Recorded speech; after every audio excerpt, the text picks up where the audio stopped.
Call me Master Zen cause I'm a flicky bands. Yo, you about to sell some what? You about to sell some buns. Bro, you see this stupid title? Let's get to it, man. Oh yeah, I know y'all see this. You see this right here? This is what I'm more of a hand-to-hand type of dude, you feel me? But hey, I'm gonna give it a chance. What you call real hands. As you know, we've no hands are involved in this. It's just boys fighting with swords. And I'm not saying that it's like in a disrespectful way. covered the best of the best fights on this channel, but one franchise I have failed to cover up to this point is... It's been a long time coming. Now, I'm not the most well-versed in Star Wars, I'll be honest with y'all. I've seen damn near all the movies when I was a kid, but I only remember a little taste, a little niggle of any information these movies were about. Even though I do not remember the movies too much, one thing we could all agree on was that these fights were truly elite. Yes, even Disney's. I haven't watched it, but I'm already knowing its ass. The choreography and swordplay they put into it is actually Yo, I be watching... Wait, did they release another season? I think it's season 2. That was supposed to be... That was... Bro, I was watching The Mandalorian. I'm not gonna lie, I was interested in that bit.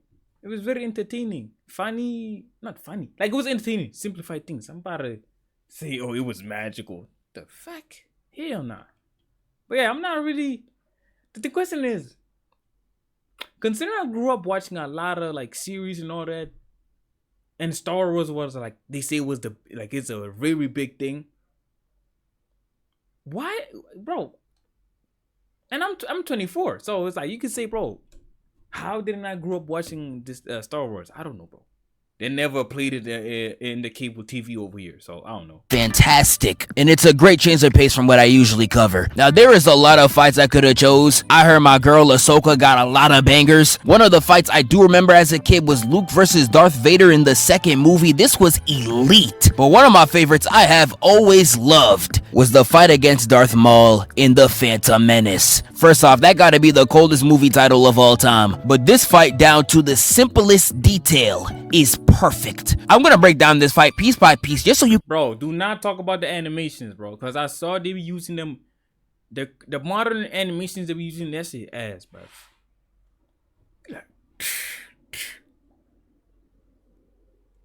Bro, that's animation is so fucking ass, bro. But this fight, down to the... I think it's because I'm so desensitized by like the high quality animation of anime, so that's why.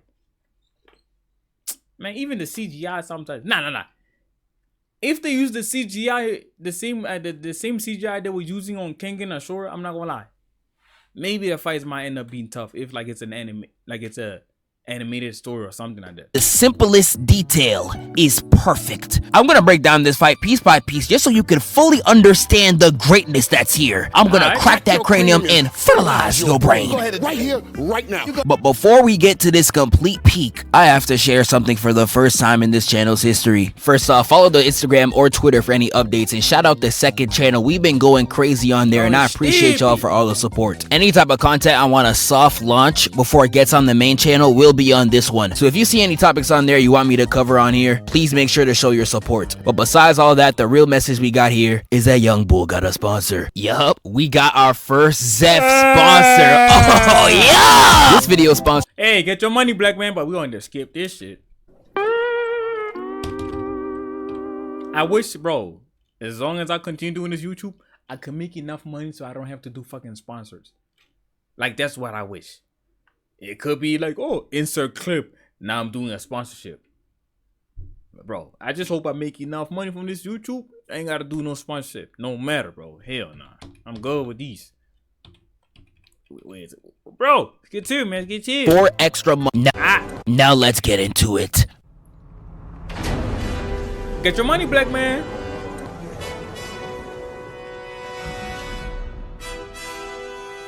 With no words, no plan, and no motive, we see Darth Maul behind the door showing off the fit for no apparent reason. He wanted to be a part of Opium so bad. But this is Aura Farm and you gotta write down. They was out here guns blazing into every room they entered. But once they saw a real nigga step outside, they immediately stopped in their tracks. Yeah, he got the Mickey Mouse Rick Owens scent. That unreleased. That is truly what you call aura. Perfect. Qui-Gon tells everybody to clear out, showing that he wants that ISO. And I real life seen Darth Maul take off his hood dramatically. He was looking like Mario Judah. Oh shit. Get a close up. Are you sweating, my nigga? But all jokes aside, he was clearly not playing. Cause I saw him whip out the saber and he revealed 2 blades. And this gotta be the I ain't gonna lie. This is a tough frame right here. About the saber and he revealed 2 blades. And this gotta be the coldest thing I've ever seen as a kid. I can see it, I feel it. He's cooking. I still don't think this design has ever been surpassed. Darth Maul is truly one-on-one, but this is where they get to it. Obi-Wan tries to take him off the top like a barber, only to get... Obviously, they jumping niggas, bro. One thing about me, I hate jumpings. Unless the nigga's a bitch-ass nigga, he a snake, then you deserve to get jumped. But bruv, hey, me personally, bro, if y'all gotta jump a nigga, bro, that nigga tough, bro. He more gangster, he more tougher than y'all niggas, bro. Denied. Then we get a behind the back block. And even in a 2v1, my man's Maul is Weave Nation certified. I'm seeing a weave triple block. 2 hits on Qui-Gon and another Obi-Wan block. My man's Obi-Wan 0 for 3 like you YB in the mirror. No hoes, no money, and no hits. He out there doing straight cardio like a work wife. 20 sets of wasting your man's money. And when the cameraman zooms out, we see all 3 clash, flashbanging them. And some of y'all might think that was just some bright colors, but nah. That was Darth Maul showing the IQ. Because when he throws Obi-Wan down, he peeps that Qui-Gon is doing too much to keep up. He's unk now, he don't got that speed no more. And Darth Maul uses the lack of speed to his advantage, while Qui-Gon is still recovering from his last attack, hitting a block and a jump shot kick at the same time. Knocking Qui-Gon out, hits these very necessary back... Bro, what is with these niggas and like these stupid ass backflips? Bro, there's another one, like it's an old ass Spider-Man game. Or it's a current one. I don't know, bro. Something is coming towards him. Bro, the nigga literally could just did this. A normal human being could have dodged that shit. Bro, the nigga did a fucking backflip. Or it was like he was dodging his friend. Like I don't know, it's another Spider-Man. He was thrown, so he was flying in the air towards him. And then the nigga, instead of trying to catch him, the nigga did a backflip. Yeah, I'm sure that gets the hose. It continues. Hits these very necessary backflips. Yeah, I'm sure that gets the hose. It continues to run the ones. Peep Obi-Wan trying to walk him down too. Lil bro thinks we forgot you went 0 for 6. He was out there blocking your attacks from behind because you were that sorry. That gotta be embarrassing. Obi-Wan gets blocked 2 times. This is where Qui-Gon closes in. And this was Darth Maul's greatest mistake. Only a Sith doesn't jump niggas. They start going crazy, but one thing I'm noticing from this fight is Obi-Wan selling the whole bag. This man will be having wide open threes, the easiest layups to get some damage, and he would instead end up twirling around like he's Angelina Ballerina. I can't lie to you, bro. Game's gone. Stop. You see when I say, bro, hey man, I'm not trying to hate and make people mad. That's not who I am, bro. I don't go out of my way to make niggas angry by it. Hey, maybe there's a reason why I didn't really fuck with the Star Wars shit, cause hey, bro, I'm all about the hands, bro. It's not even that.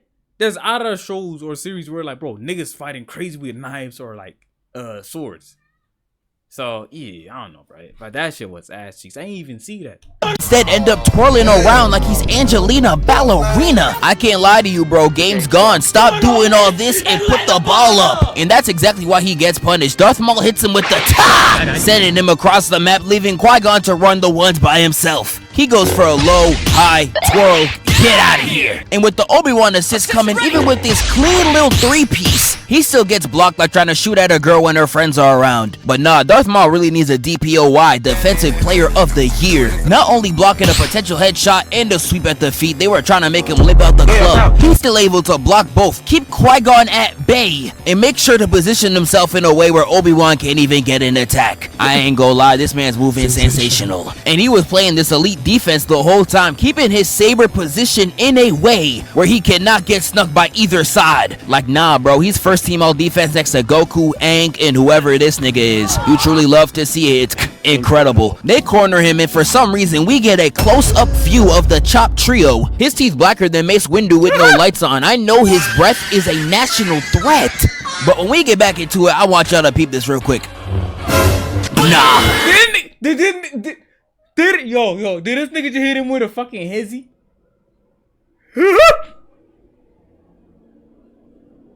Yo, my bad, cause I screamed. Yo, that was crazy. My bad. Same time, there's people outside. Did he hit him with the hezzy or am I tripping? When we get back into it, I want y'all to peep this real quick. Nah. This man really thought that was gonna work. This gotta mean the most unsuccessful flinch attempt I've ever seen in my life. This man Maul ain't give a fuck, gave no reaction. Like, oh, scary. Shut up, man. Maul takes one hit and backflips off, and when these two follow suit, we really see Darth Maul on the offensive. We see it right here. Darth Maul almost takes this man's leg if he didn't hit this last second block to retaliate. And he just continues on that offense, slamming Obi-Wan's saber down, blocking Qui-Gon and spit kicking him in the face, making Obi-Wan fall right off the stage, leaving Qui-Gon out there like a sitting duck. And I'm crying. He was so tired of doing no damage, he straight up just pip slaps Maul in the face, got him falling down on his face, and this is where Qui-Gon really calls ISO. These two start running the ones for a minute, and Qui-Gon gets uncharacteristically very offensive. Like, peep the two slashes, twirl, hits a low then a high, then Maul dodges like he's Saquon Barkley, and the hallway stops her from continuing their fight. And this man Qui-Gon ain't miss it for a second. He took any chance to aura farm, immediately got on his knees to aura farm, and once he saw that nobody in the room gave a F, he dead tried to close his eyes too just to get noticed. I'm crying. This nigga was begging for attention. But is he maybe trying to like summon the Force or something? in all seriousness, I love how Qui-Gon is out here meditating while Maul is pacing back and forth. Ah, bro, you just explained. Okay,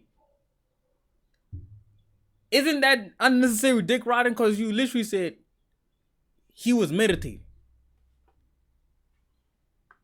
Like a lion waiting for his prey. It really shows the difference between a Jedi and a Sith. It's truly wonderful storytelling. But hold on. After watching this scene and seeing the rest of the fight, Qui-Gon gotta be the only nigga I seen get worse after meditating. I thought meditating was supposed to clear your mind and slow you down, make you think. But once that gate opens, Qui-Gon comes in, guns blazing, coming at Maul with such ferocity, yet the whole fight he was moving calm and collected. But now he's trying to move like Obi-Wan, just spamming all over the place. And I wouldn't have a problem with him trying to take notes from Obi-Wan. He clearly saw that his fighting style was the way to win the battle. However, there is one crucial detail you are missing, my brother.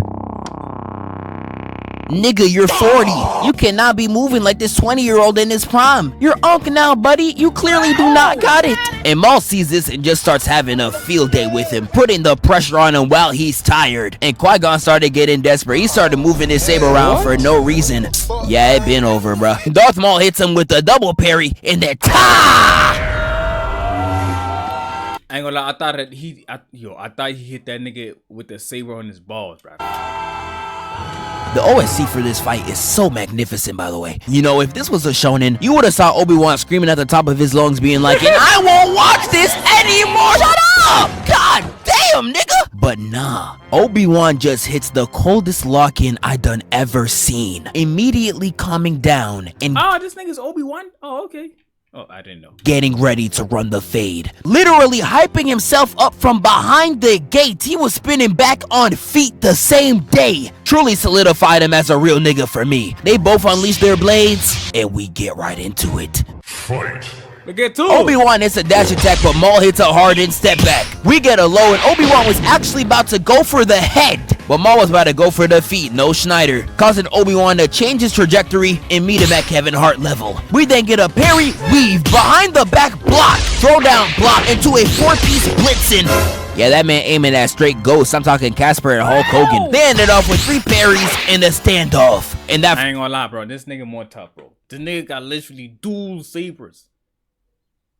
I'm trying to pay attention to both of them fighting, but bro, I'm getting I'm getting captivated by this nigga. I'm talking Casper and Hulk Hogan. They ended off with 3 parries in a standoff. And that first scuffle right there was perfect, but Darth Maul goes right back in. Attack behind the back, weave. Here's where Obi-Wan starts moving too fast for Darth Maul to handle. Parrying everything in sight, throwing him back, and breaking his saber. Kicking him down for good measure. You got knocked the f out, man. And this man Obi-Wan moving like Vaughn, a straight menace. Even while that man is down, he still tries to put him to rest. Backflipping on top of him. It even tries to slash this man's back while he's running. Now Maul's lucky. If he was Drake with that man-made BBL, he would have been cut. Darth Maul runs away, and this is where he showed me that he is one of the smartest niggas I ever seen on the field. Peep game. Now Darth Maul sets Obi-Wan up with the trap, getting overly aggressive to get him used to defending. Hitting 3 off the top in quick succession, and goes for a low at Kevin Hart's height. And once he hits his spin move right here, baiting Obi-Wan to already defend. He ain't even know it was a pump fake the whole time just for the kick. Nah, I know y'all see this. This them real hands! And Darth Maul's IQ. Shit, nigga, my blind ass would have not seen that shit. Kick. Nah, I know y'all see this. This them real hands! And Darth Maul's IQ continues to show throughout the entire fight, except for right here. After hitting this, it took him 10 minutes to realize, damn, I could just use the Force. And for the first time in this battle since opening the door, he uses the Force to push Obi-Wan off the ledge. And he was looking down like he's Scar from Lion King. I'm surprised he ain't murk him right there. But Obi-Wan does something crazy, using the Force to pull his dead mentor's saber, flipping above him and slashing him right in the waist. That's right, there's a sale at the mall and everything's half off, causing Brody to fall to his doom, leaving Obi-Wan the victor. Okay. It was not decent. It was not like bad battles. Hey, there were moments it had me like these. I'm trying to see what's going on, boy. Plus I can see. So hey. Not bad by E, bro. The Star Wars story is very too long, man. Anyway, I'm gonna see y'all boys, man. I'm gone. Call me Master Zen, cause I'm a 50 bands.